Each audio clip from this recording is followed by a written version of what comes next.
Welcome to Huberman Lab Essentials, where we revisit past episodes for the most potent and actionable science-based tools for mental health, physical health, and performance. I'm Andrew Huberman, and I'm a professor of neurobiology and ophthalmology at Stanford School of Medicine. This podcast is separate from my teaching and research roles at Stanford.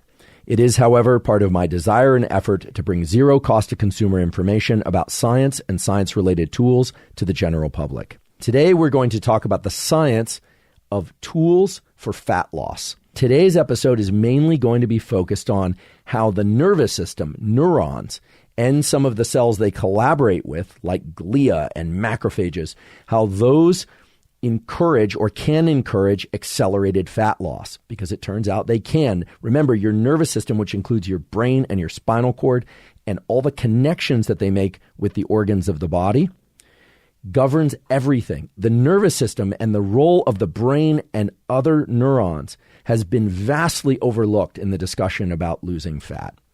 Now, I would be remiss, and I'd probably come under a pretty considerable attack if I didn't just acknowledge up front a core truth of metabolic science and also of neuroscience, frankly, which is that calories in versus calories out, meaning how many calories you ingest versus how many calories you burn, is the fundamental and most important formula in this business of fat loss and weight management in general. There's simply no way around the fact that if you ingest far more calories than you burn, you're likely to gain weight. And a good portion of that weight is likely to be adipose tissue, fat. It's also true that if you ingest fewer calories than you burn, that you will lose weight, and that a significant portion of that will come from body fat. What portion depends on a number of factors, but that simple formula is important. So a calorie is a calorie as a unit of energy, and we need to accept and acknowledge this calories in, meaning calories ingested versus calories burned formula, but the calories burned portion is strongly influenced by a number of things that you can control that can greatly accelerate or increase the amount of adipose tissue or the proportion of adipose tissue that you burn in response to exercise and food. Today, we're going to talk about the fact that your body fat of various kinds, and there are several kinds of body fat, are actually innervated by neurons. Neurons connect to your body fat and can change the probability that that body fat will be burned or not. So your nervous system is the master controller of this process, and it plays a strong role in the calories out, the calories burned component. So let's talk about fat utilization. Let's talk about how fat is converted into energy, which is sometimes also called fat burning. There's two parts to this process. One is fat mobilization, and the second is fat oxidation or utilization. And that's a process called lipolysis. Fat cells can be visceral around our viscera, our organs, or they can be subcutaneous under our skin. Stored fat has two parts that are relevant here. It's got the fatty acid part, and that's the part that your body can use. And that's attached to something called glycerol, and they're linked by a backbone. To mobilize fat, you got to break the backbone between glycerol and these fatty acids, okay? That's accomplished by an enzyme called lipase, but you can forget all that if you want. Remember, we're just trying to mobilize fat. So the first step is to get those fatty acids moving around in the bloodstream, to get them out of those fat cells. And then they can travel and be used for energy. They're going to go into cells that can use them for energy. And once they are inside those cells, they're still not burned up. You need to oxidize them. They need to be moved into the mitochondria. And then they can be converted into ATP, into energy. So just to really zoom out again to make sure I don't lose anybody, you got to mobilize the fat, then you have to oxidize the fat. And many of the things that the nervous system can do is to increase the mobilization of fat, but also the oxidation of fat. So what are these neurons that connect to fat doing? What are they releasing exactly? How do they actually increase fat mobilization, and how do they increase fat oxidation, burning of fat? Well, there are a couple of things that they release that encourage that process. And the main one that you need to know about is epinephrine or adrenaline. the conversion of these fatty acids into ATP in the mitochondria of cells is favored by adrenaline. Okay? And adrenaline is released from two sources. Adrenaline is released from the adrenal glands, which sit atop our kidneys and our lower back. And it's also released from the so-called sympathetic nervous system, although that name is a bit of a misnomer because it has nothing to do with sympathy. It has to do with stimulating alertness and promoting action of the body. It was thought for a long time that adrenaline swimming around in your body of when you're fasted, because fasting can increase adrenaline, or when you're engaging in intense exercise, or when you're stressed, is going to promote fat oxidation. That's actually not the case. The adrenaline that stimulates fat oxidation, the burning of fat, is coming from neurons that actually connect to the fat. It's a local process. And this is very important because it means that what you do, the specific patterns of movements, and the specific environment you create that can stimulate these particular neurons to activate fat, meaning to release fat, to mobilize it, and then to burn it, is going to be a powerful lever that you can use in order to increase fat loss. Okay, so let's talk about how to activate the nervous system in ways that it promotes more liberation, movement, mobilization of fat, and more oxidation of fat. So one of the most powerful ways to stimulate epinephrine, which is also called adrenaline, from these neurons is through movement. The type of movement that I'm referring to is extremely subtle.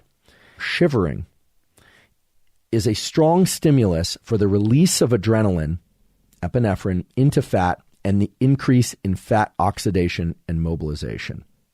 And there are other subtle forms of movement that can greatly increase fat metabolism and fat loss. There was a group in England during the 1960s and 70s that discovered a pathway by which subtle forms of movement can greatly increase fat loss. This is the work of Rothwell and Stock. It's very famous in the thermogenesis literature. And I learned about this early on when I was an undergraduate. And I asked, how did they come across this? And here's how the story goes. They were aware that some people overeat and yet don't put on weight. Other people overeat even just a little bit, and they seem to accumulate extra adipose tissue. Now, this is long before all the discussions about microbiome and hormone factors, and is long before many of the hormone factors besides insulin had even been discovered. What they did was they examined people who overate and did not gain weight. And what they observed was that those people engaged in lots of subtle movement throughout the day. In other words, they were fidgeters. And that's what they called them. And in 2015, and again in 2017, there have been studies that have explored this using some modern metabolic tracking. And indeed, simply moving a lot, being a fidgeter, bouncing your knee, standing up and pacing several times or many times throughout the day led to considerable amounts of fat loss and weight loss when people were ingesting the same amount of food. If they overate, they were able to compensate and burn off that food. So for people that are overweight who are kind of averse to exercise, fidgeting might actually be a good entry point. Now, that's great, and you can think about the protocols, but I want to nest that protocol in what I said before, which is that fat is controlled by these neurons and the epinephrine they release. Those subtle movements of our core musculature, not just the core, but all our limbs and our musculature, those low-level movements, they trigger epinephrine release from these neurons, and they stimulate the mobilization of fat. And then that fat is oxidized at higher rates. So what's the protocol? Fidget. If you're really interested in burning calories and you already exercise, you want to burn more, or you don't have the opportunity to exercise, or you're averse to exercise for whatever reason, fidgeting movements, staccato movements, standing up, walking around, pacing, all the sort of nervous activities that we're so critical of in other people and sometimes in ourselves are actually mobilizing and oxidizing a lot of fat and a lot of energy. And while this probably won't compensate for chronic overeating, the caloric burn from this is considerable and very likely can offset a meal that had excessive calories or a kind of steady state of eating too much. Now it should make sense why shivering is one of the strongest stimuli that one can incorporate to stimulate fat loss. Now, shivering is almost always associated with cold. We think shivering, we think cold, because when we get cold, we shiver. And there are two ways that shivering can increase fat loss. And there are several ways that you can use shivering, you can leverage shivering, and you can leverage cold to accelerate fat loss. But you have to do it correctly. And most of the people that are using cold and, frankly, suggesting cold as a means to increase metabolism fat loss are suggesting the exact wrong protocol. Most people out there are using cold exposure, typically by taking cold showers or by getting into cold water of some other kind, a lake or a river or a cold bath or an ice bath.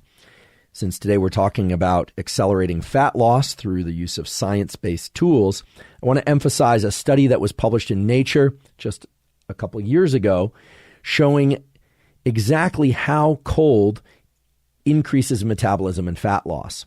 Okay, so we have several kinds of fat, 3 kinds in fact. We have white fat, white adipose tissue, and we have brown fat or brown adipose tissue. And there's a third kind, which is beige adipose tissue. White fat is the type that we traditionally think of as fat, subcutaneous fat. And it is not particularly rich in mitochondria. It is there as an energy storage site. And we have to mobilize the fat out, as we talked about before, and burn it up elsewhere. Brown fat largely exists between our shoulder blades and on the back of our neck, between the scapulae. And it's rich with mitochondria, which is why it's called brown fat. And brown fat has a particular biochemical cascade whereby it can take food energy and it can take food basically, break it down and convert it into energy within those cells. But unlike fatty acids from white fat, which have to travel elsewhere, get broken down in mitochondria and converted into ATP, etc., used by the mitochondria rather, brown fat is thermogenic. It can actually use energy directly. Cold causes the release of adrenaline from your adrenals, and it causes the release of epinephrine from these neurons that connect to fat. The paper published in Nature shows that it is shivering itself that causes the brown fat to increase your burning, your burn rate, and your metabolism. And it works like this. When you get into cold and you shiver, the shivering, that low-level movement of the muscle, those small movements, triggers the release of a molecule called succinate, succinate, succinate. And succinate acts on the brown fat to increase brown fat thermogenesis and fat burning overall. The question then is how long to get into that cold environment, and how cold should that environment be? So first, let's talk about how long to get into that cold environment. It turns out that if you want to trigger the shiver, what you want to do is to get into the cold and then get out of the cold and typically not dry off, and then get back into the cold and out of the cold. That will definitely stimulate more shivering than just getting into the cold itself. So how cold should it be? And look, if you get into water that's very, very cold, it can actually shock your heart. It can actually give you a heart attack if it's truly, truly ice cold and you're not adapted to that. So proceed with caution, please. I'm not a physician and I don't want to see anyone get hurt. Cold, just cold enough to be uncomfortable is a good place to start. So for some of you, that's going to be 60 degrees. For some of you, that's going to be 55 degrees. For some of you, it's going to be high 30s, right? Depends on how cold adapted you are. So what you need to do is find a temperature that you can get into 1 to 5, probably 1 to 3 times a week if you really want this to accelerate fat loss. And you want to get in until you just start to shiver, and then you want to get out and not dry off. Wait anywhere from 1 to 3 minutes and then get back into the cold. So here's a potential kind of sets reps protocol that you can play with. Find a temperature that induces shiver for you. That's going to vary depending on your cold tolerance and how cold adapted you are. 1 to 3, maybe 5 times a week. Get in until you, or get under the shower or whatever it is, until you start to shiver, genuinely shiver. Then, after about a minute or so, get out. Spend 1 to 3 minutes out, but don't dry off. Get back in for anywhere from 1 to 3 minutes, but try and access the shiver point again. And you might do 3 repetitions of that. So it's 3 times in and 3 times out total. Next, I'd like to move to exercise and how particular timing and types of exercise can vastly improve fat loss. The topic of exercise is a kind of controversial one. I think the most simple way, the most fluid way to have this conversation about exercise and fat loss is in terms of 3 general types of training. And those are high intensity interval training, so-called HIIT, H-I-I-T. So high intensity interval training, sprint interval training. So that's going to be very high intensity, or SIT, or moderate intensity continuous training, MICT. So we've got HIIT, SIT, and MICT. If you'd like to map this to VO2 max, SIT, this sprint interval training, was defined as all out, greater than 100% of VO2 max bursts of activity that last 8 to 30 seconds, interspersed with less intense recovery periods. So this would be sprinting downfield for 8 to 30 seconds, then maybe walking back for about a minute or two, and then sprinting again and then continuing. So that would be SIT. HIIT, H-I-I-T, is defined as submaximal, so 80 to 100% of VO2 max bursts of activity that last 60 to 240 seconds, interspersed with less intense recovery periods. MICT, okay, this moderate intensity continuous training, is steady state cardio, sometimes called zone 2 cardio these days on the internet, which is performed continuously for 20 to 60 minutes at moderate intensity of 40 to 60% of VO2 max, or if you prefer heart rate, 55 to 70% of max heart rate. Okay, so we can think about high, medium, and low intensity exercise, although low intensity usually means that you could carry on a conversation, or maybe you'd have to gasp every few steps or so while trying to talk and run. That's, I think, going to be the most useful way to have this conversation that we're having now, because there's so many different forms of exercise that people do, and intensity is important. Let's ask the question that I think many people are wondering about, which is it better, meaning do you burn more fat if you do your exercise fasted? And fasted in this respect could be that you wake up in the morning, you've been fasting all night, you just hydrate, and you exercise. For short periods of training, it doesn't really seem to matter whether or not you eat before training or you don't, if your goal is fat oxidation. At a period of about 90 minutes of moderate intensity exercise, there's a switchover point whereby if you ate before the exercise, you will burn far less fat from the 90-minute point onward than you would if you had gone into the training fasted. Now, there are also studies that point to the fact that you don't have to wait to 90 minutes in order to get this enhanced fat burning effect. If one does high intensity training, or even the very high intensity forms of training like sprints or squats or deadlifts, or any kind of activity that can't be maintained for more than these, 8 or I would say up to 60 seconds. So a set of lifting weights repeated. If that's done for anywhere from 20 minutes, so weight training or powerlifting or these kinds of things, or kettlebell swings, or up to 60 minutes, well, then the switchover point in which you can burn more fat if you go into that fasted comes earlier. And this makes sense because there's nothing holy about the 90-minute point for medium intensity zone 2 cardio.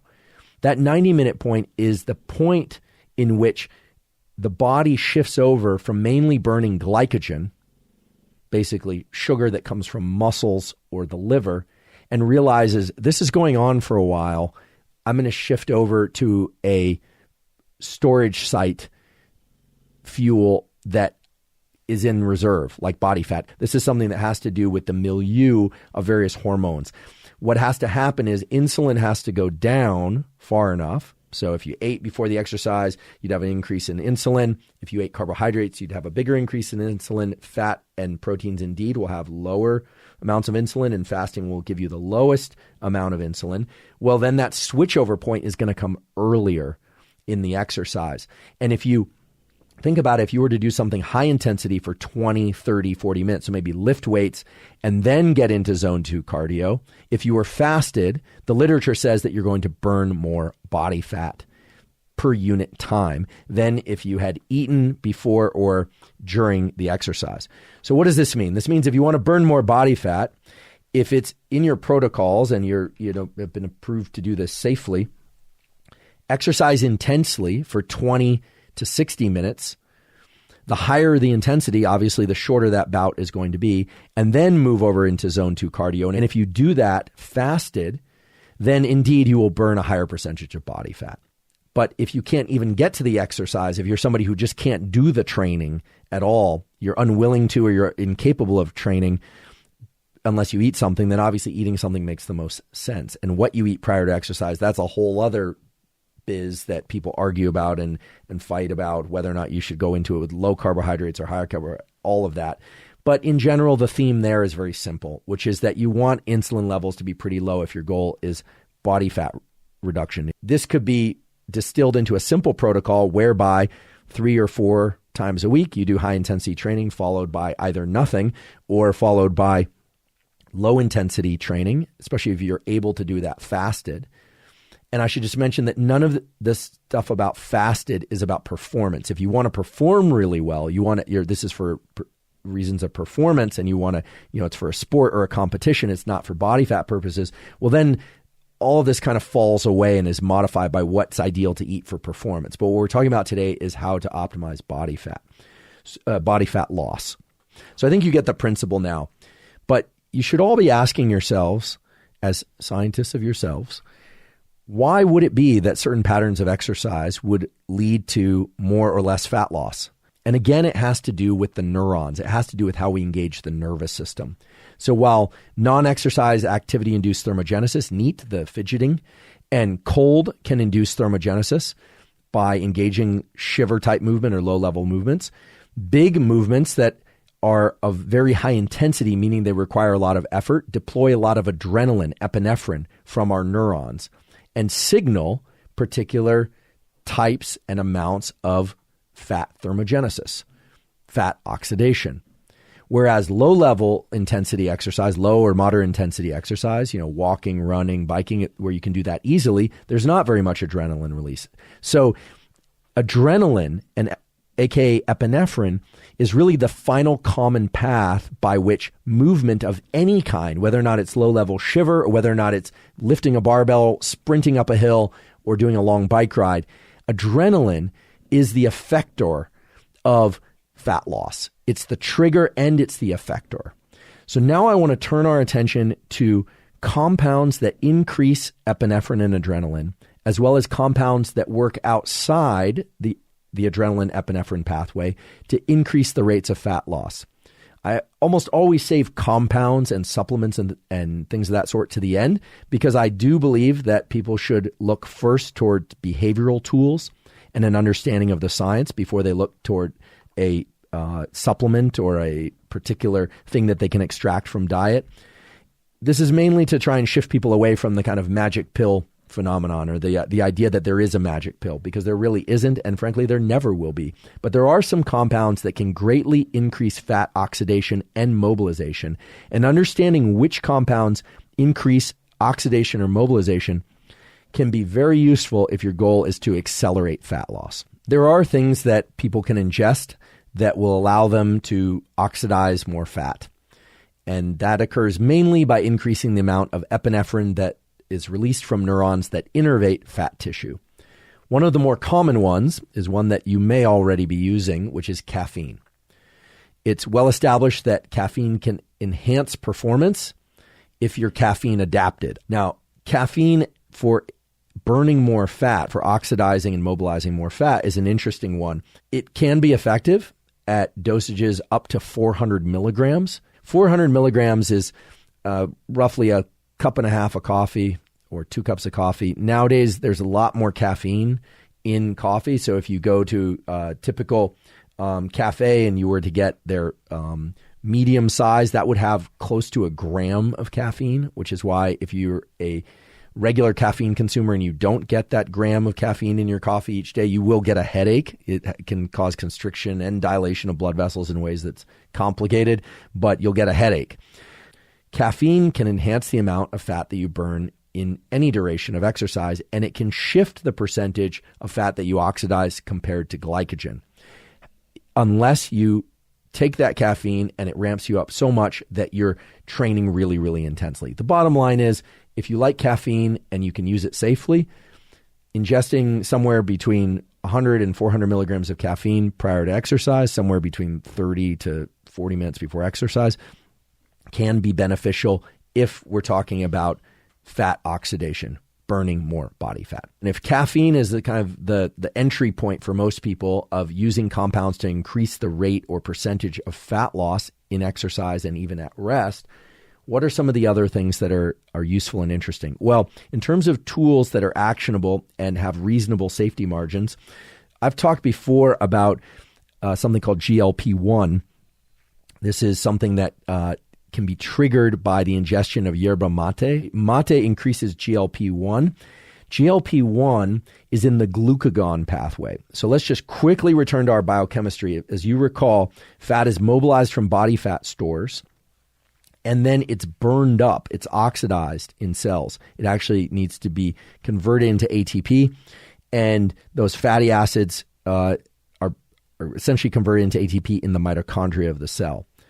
High insulin prevents that from happening, and glucagon facilitates that process.